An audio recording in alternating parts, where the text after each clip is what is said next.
Hello there, ladies and gentlemen, and welcome back to another Tuesday, which means it is time for another Nozz watches JuJutsu Kaisen. Oh boy.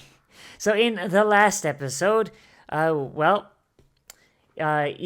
is off stagging Junpei so he can join the harem of main character side characters that are going to get forgotten immediately as the power scaling increases, while Nanami goes ahead and fights Stitch Boy, which entirely means that Nanami's going to fucking die. Because Stitch Boy is far too big of a villain to be defeated by anyone other than the main cast. Oh boy, it's almost as if shonens follow a very specific recipe, and any deviation is met with immediate backlash. But yeah, we're in the middle of that fight, so let's get in here and let's see how it goes, shall we? In 3, 2, 1, and go! But they were really proud of that man's feet. They're really proud of that man's fucking feet.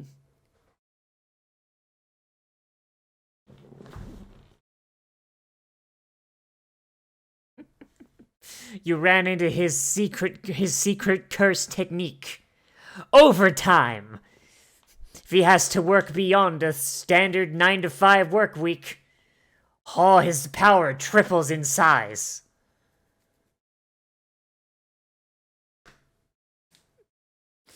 That's so fucking dumb. This man's curse is based around fucking work week shit. That's so goddamn dumb.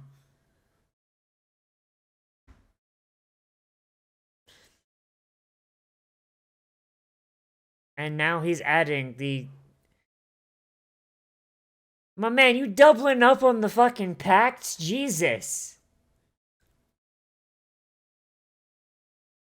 You're going a little far, huh? You got your time-based overtime pact, and now you've cut this other one as well? How much power boost you going for, Nanami? Goddamn.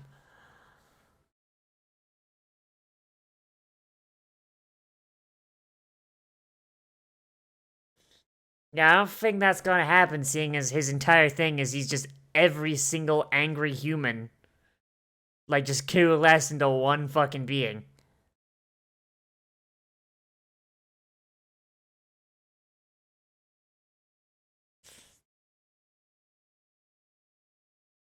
So he's just gonna collapse the entire...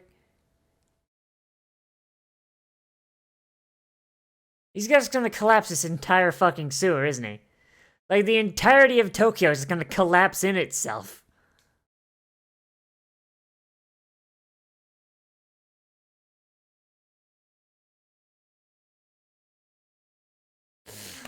Okay.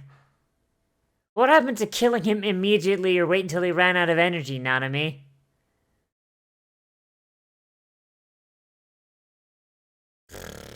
That's a little annoying. My only two ways to defeat him is to wait till he runs out of cursed energy or kill him outright. Alright, I'm done for now. You better, I hope we meet again later, friend, next time next week. Alright. Like, fuck off. Like, I understand, right? Nanami is not allowed to defeat Stitch Boy. That's not allowed to happen. But also, you know, they don't want to kill Nanami because he's, like, really the only good senpai character that is not, one, a panda. Or, sorry, not senpai, sensei. That is not, one, a panda, or two, Gojo. But... like, maybe have him get his ass beat just a little bit. You know, like give us, like, a little bit of a chunky little fight. Instead of just, like, having it be like, oh, no, it's the end of the last episode and, like, the fucking pre-starting stinger of this episode. Because, you know, you get all excited, you're like, fuck yeah, let's see the fight! And then nothing happens. Like, that's more than a little, don't know about that one, Chief. Really don't know about that one.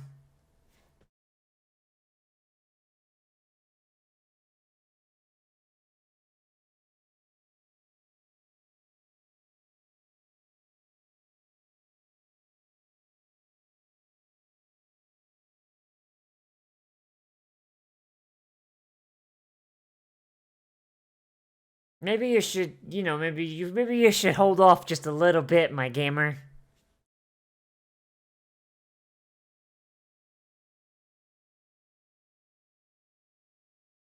If he can see cursed creatures, if he can see cursed creatures, might as well tell him like a little bit, right?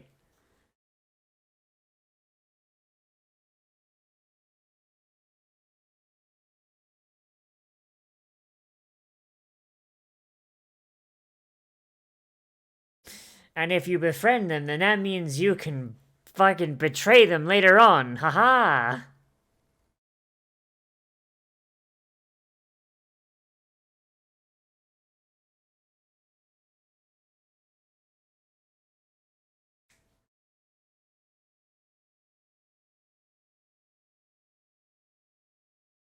So does he start seeing them because he's angry?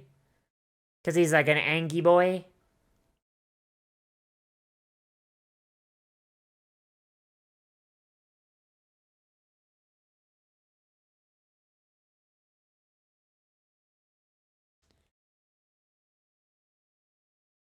Fucking watch Itadori just be a gigantic movie nerd.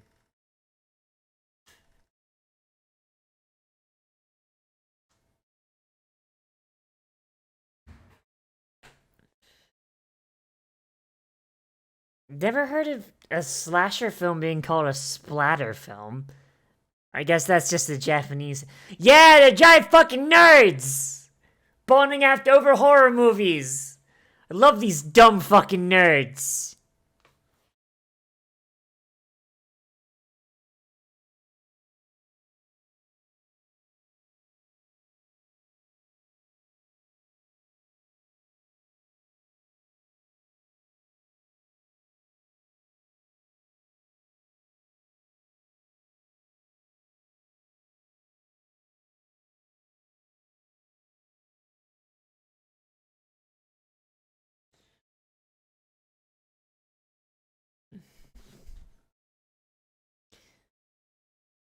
God, I hope this whole episode is just gonna be them sitting there bonding over fucking movies they like. Jesus Christ.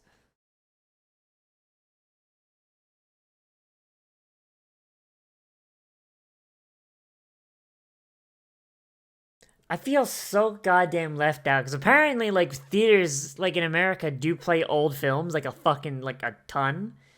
The theaters around here are all fucking like, oh man, but newest releases, and only those.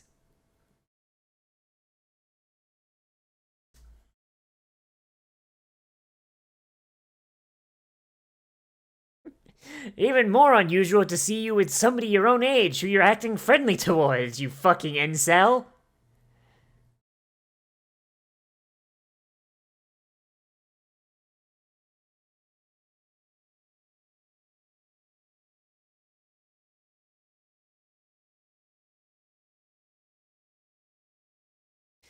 I mean, you promised to quit from the sounds of it, not just in front of him, you dumb bitch.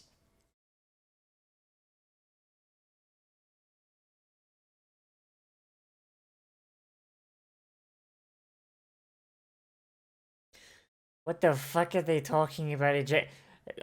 Your grocery shopping doesn't really play into fucking, like, fashion that much, my dude. Goddamn.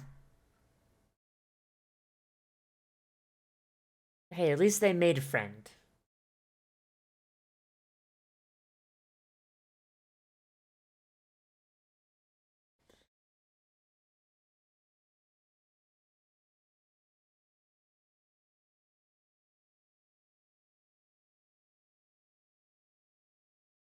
Disgusting. So who's this Ghetto guy? Is he just another human, or is he like another curse?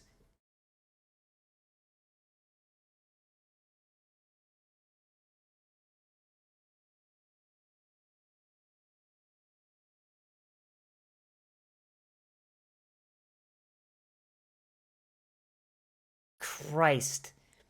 So the main thing holding him back is the fact that he has no goddamn idea what his own power is. That's kind of terrifying, actually. Like, that's actually kind of terrifying as from a villain perspective. Yeah, this guy could completely kill all of us, or maybe he's at his top. Not even he knows how fucking strong he is.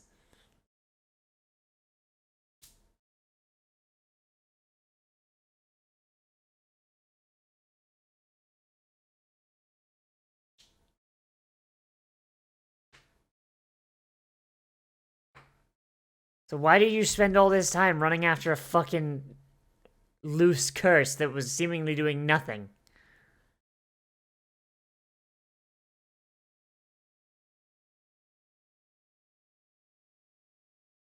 My man's working overtime, you know, he's fucking done with this shit.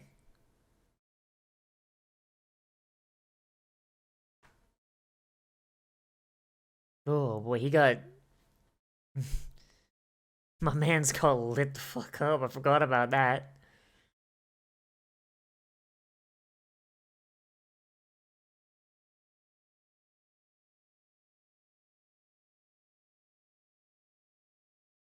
You done goofed, idiot. Luckily, Nanami's too busy getting his fucking organs pushed back in.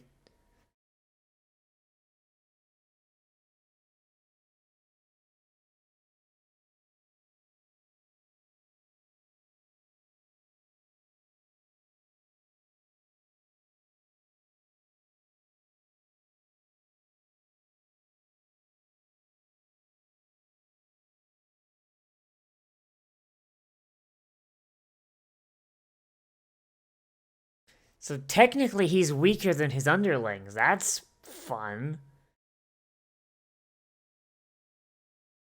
So Gojo probably could have just... If Gojo ran into Stitch Boy, fucking probably be that. Probably be done. But probably not for very long. At the rate that man's getting power.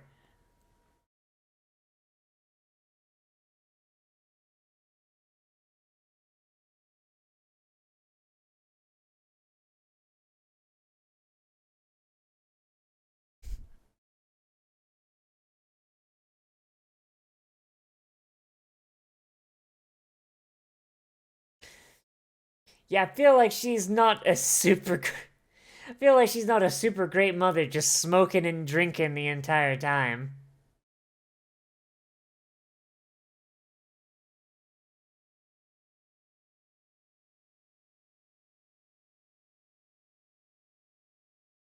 At least Itadori's finally making friends.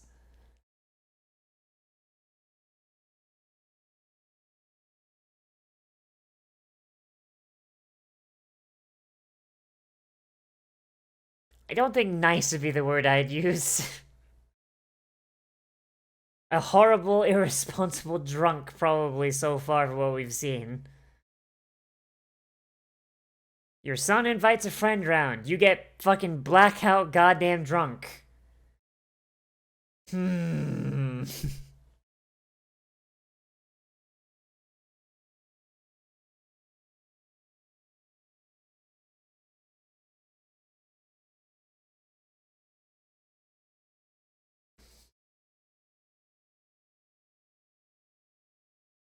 Fucking dead. That's what his mom's like. Fucking dead.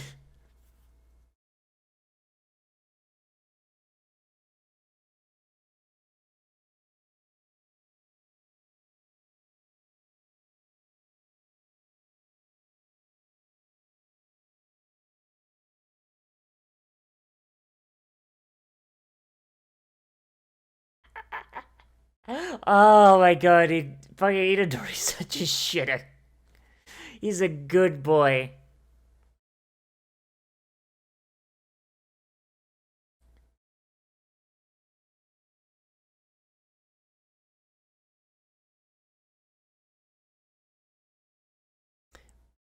Bring him in alive. Bring them boys in.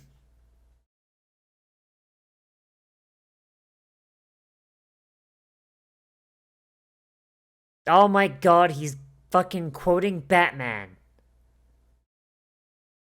Fucking Itadori's running off a goddamn fucking Batman rules. If I ever killed somebody, that put that on the table as an option. So no, if I never do it, it's never gonna be a thing.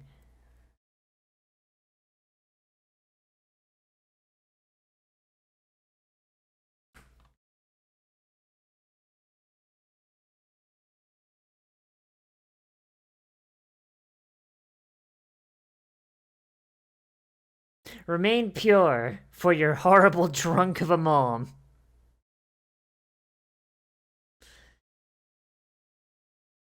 God, so she had like. So that's at least 4 empty fucking beers.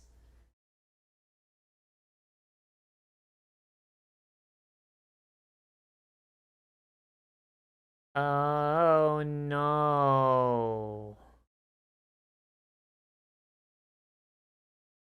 Well, that's not good. Where did that motherfucker come from? Probably from Junpei's horrible self-doubt, but besides the point.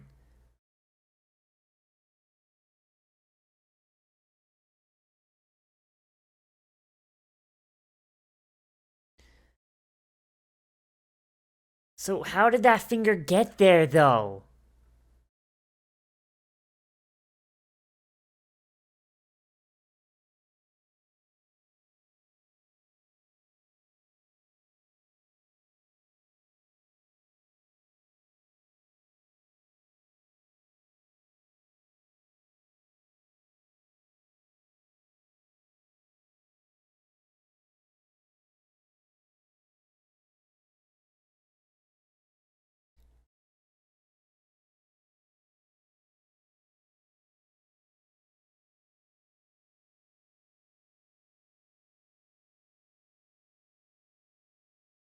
So...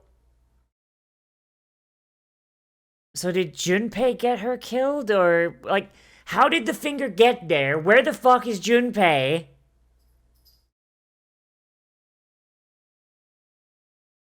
Where the fuck is Junpei? How did that finger get there? What the fuck's going on?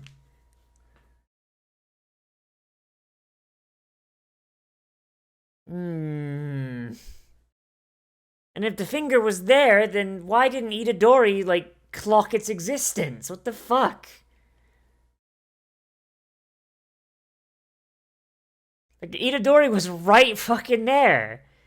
You mean to tell me the man who's the vessel for Sukuna didn't notice at all?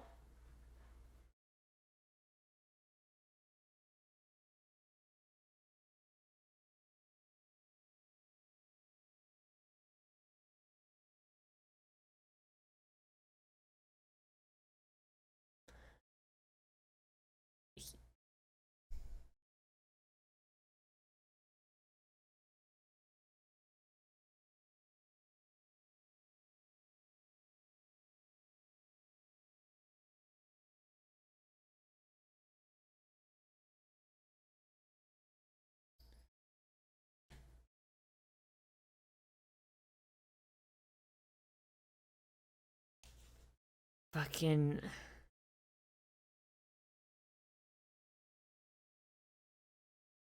So who is Stitch Boy trying to...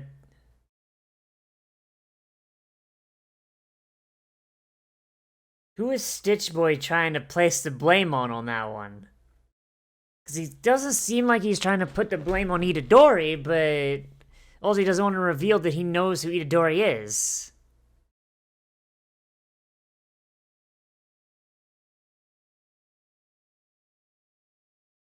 My man's proud of his work, even though it's being taken...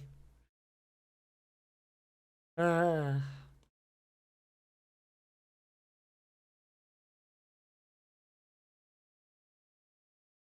it's that guy. That's the... So if that's the guy that Stitch Boy's trying to say is like, oh yeah, he's the guy who killed your mom, but... I mean, at least I'm assuming that's what he's doing.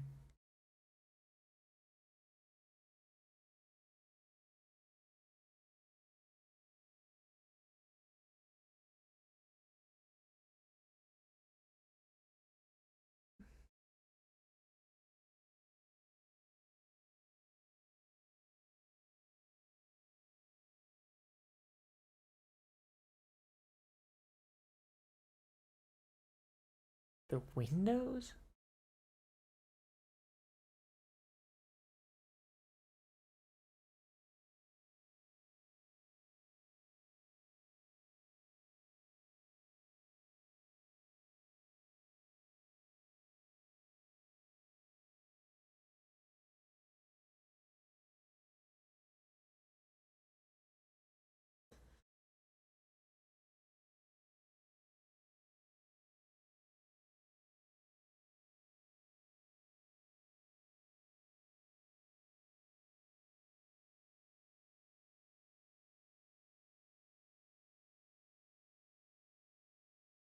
I'm trying to figure out like like I mean I know what Stitch Boy's trying to do, 'cause they place the finger and they're trying to draw Junpei down into like, their level.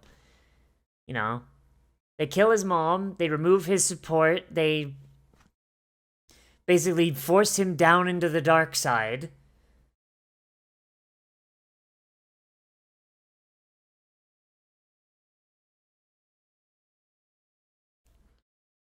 Like they're grooming and gaslighting him, They're just, classic cult shit.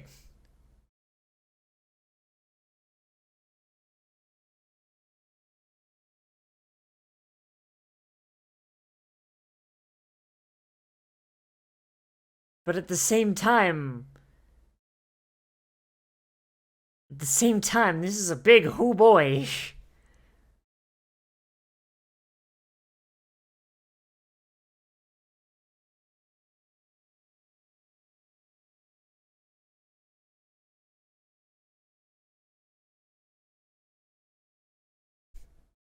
What the fuck is this power Junpei has? God damn.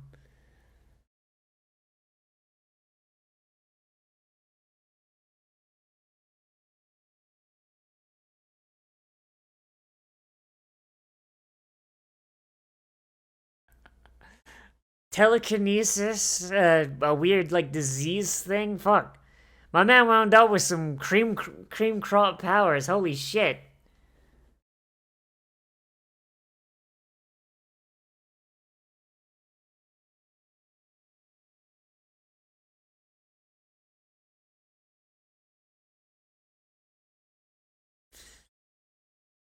I mean, the dude clearly loved his mom, so I mean, they definitely picked a kid who was easy to manipulate. Kid had like one person going good for him. Murder the shit out of them and get him real on board with killing, send him out, collide him with the guy they want to corrupt and turn into Sukuna. This is a good fucking plan, I'll say that. Now, it does lead to Junpei looking a little gullible, though. Hey, this weird fucking demon finger showed up in my house. With these very specific rules that only people that are really in tune with demon shit would know about. Gee, I wonder who could have done something about this. I wonder who... Could it possibly be the fucking really evil-looking goddamn demons I've been hanging out with lately? Nah! Like, it really does, like, make him look very gullible. But I guess, like, he is in an emotionally compromised state. His only remaining parent is fucking dead. So, like, that's... It's valid. It's...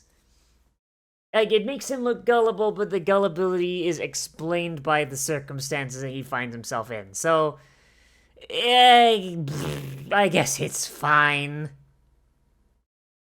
Okay, give me a JuJutsu scroll.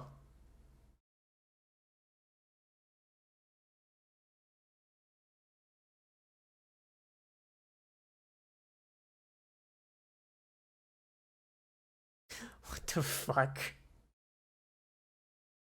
A three hob fucking oven portends death, really? I would have thought a 4 hob burner would portend death, because doesn't that have like the same kanji as the fucking word for death?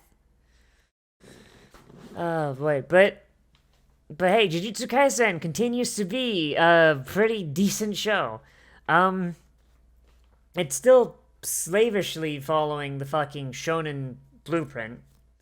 I hope it breaks away from it eventually, preferably soon. Because the shonen blueprint has been the same since the fucking 90s, and it's really, really getting, well, obvious at this point, you know? Like Dragon Ball follows it. Fucking Shit.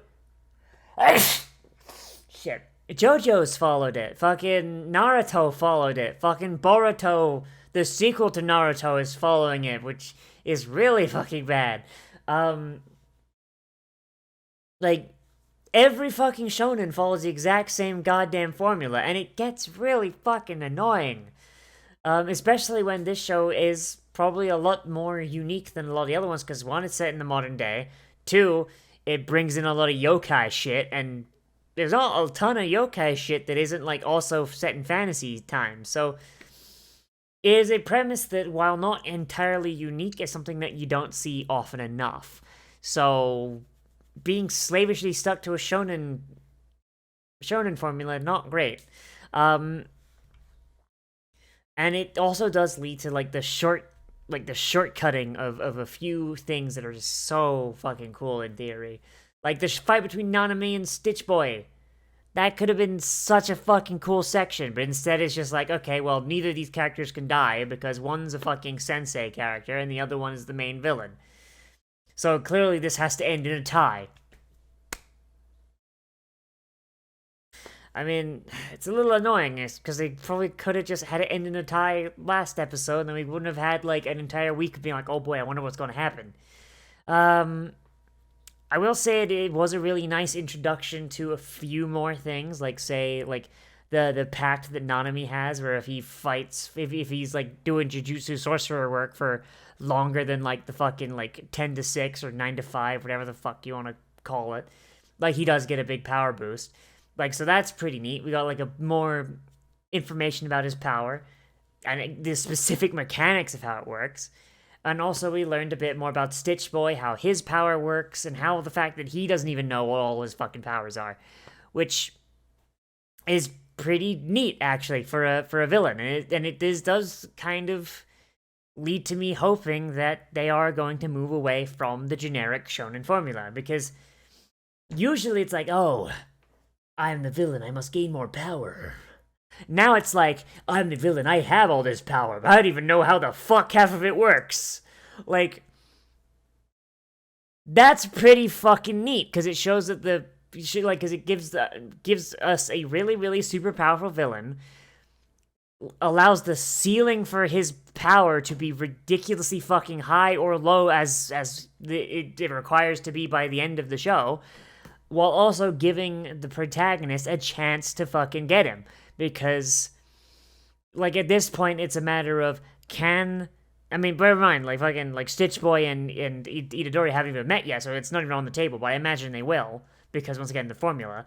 It gives Itadori a chance to catch up to Stitch Boy, and then you can have Stitch Boy and Itadori fight, and then it end in a draw, or in, like, a win for one side or the other. And so long as one side doesn't kill the other, they can come back later after more training and more power and still be an even match. It's not a matter of reaching the level of the villain, it's matching the growth rate of the villain and potentially exceeding it so you can take them down. Which is way fucking better. It was nice to have a whole episode of Itadori. That's very nice. We've had surprisingly little of that lately. Very glad that's the thing. I do like Junpei as a character, and I do hope this arc here does not end with him just getting fucking bamfed out of existence, either because he joins the friendship team, we never see him again, or he gets fucking murdered by Junpei, but Junpei already said that he doesn't kill, so I highly doubt that one is going to happen. I like Junpei's kind of design. That's pretty neat. And just Junpei's home life, like, I like how it was shown that his family wasn't perfect, but he still loves them. And then they fucking kill the only family he had, leading him to get gaslit, gate-kept, and girl-bossed into being a villain. Love that. That's great. Yeah, like, and just like all the bonding between Itadori and Junpei, like up to this point, we've had like a bunch of like backstory stuff for Junpei. It's like, oh, here's what Junpei likes. Here's how Junpei's been treated. Here's here's some like minor parallels between him and Itadori, and some perpendiculars, I guess, whatever the opposites would be. Like, so we've just kind of seen them just kind of like see him just be like compared to Itadori without actually comparing him. And then we get them together finally. They just nerd out over movies they love. They hang out. They have dinner together. They watch a movie. They talk about their philosophies. Like, they don't really talk too much about jujutsu stuff. I think it's mostly just because Itadori doesn't really know what the fuck he's doing. And then just, boom. All right, now he's the villain, fucker. Like,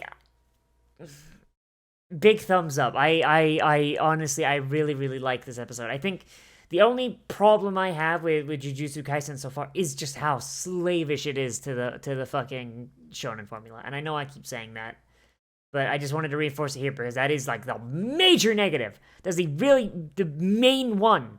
It's like if we just managed to just pull it away from the cheat sheet for like 5-10 minutes, we'd have like a really, really fucking good shonen.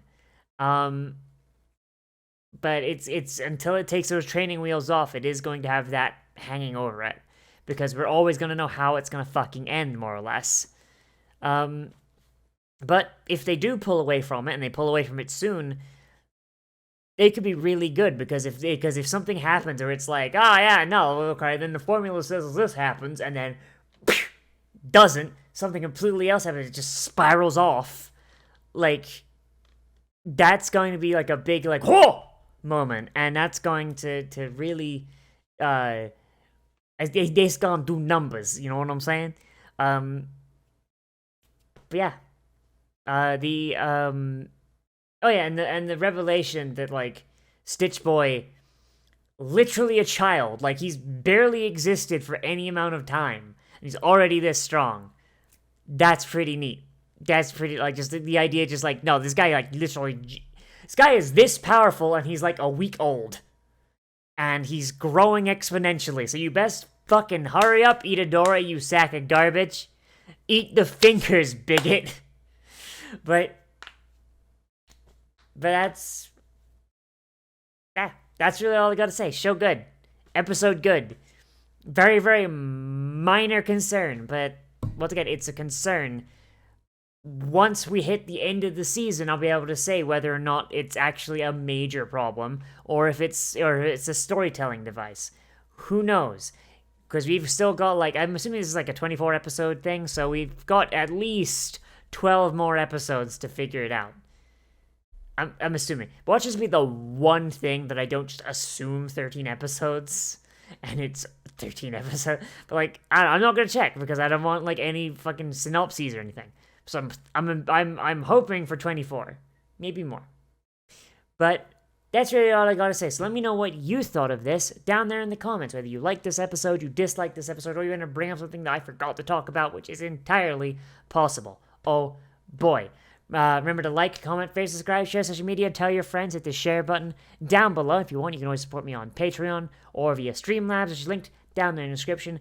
Big thanks to everyone who does that. You guys are the best, especially since I gotta pay for some shit soon, both medical and material-wise. Because this computer's getting fucking old. So big thanks to you guys. You guys are the main reason I can keep the channel up and running and get shit that I need. You guys are the best. If you want more content from me, I do try and post anime every single day at around noon. Exception to this would be on Mondays, because those are my recording days usually.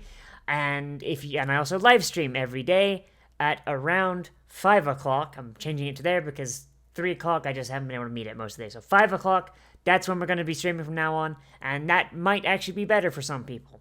So, yeah. If you're watching this on the day this if you're watching this on the day it came out, then I should be playing Psychonauts 2 again, which is going to be linked up here in the thing and also on the end card. We're going into Cassie's brain. Oh boy. Gur and Zim together again. Oh boy. But hopefully I will see you guys there and have a good one. Oh boy. As always, I am Nozz, and I will see you in the next video, but most importantly of all, become a goblin today, and I will see you a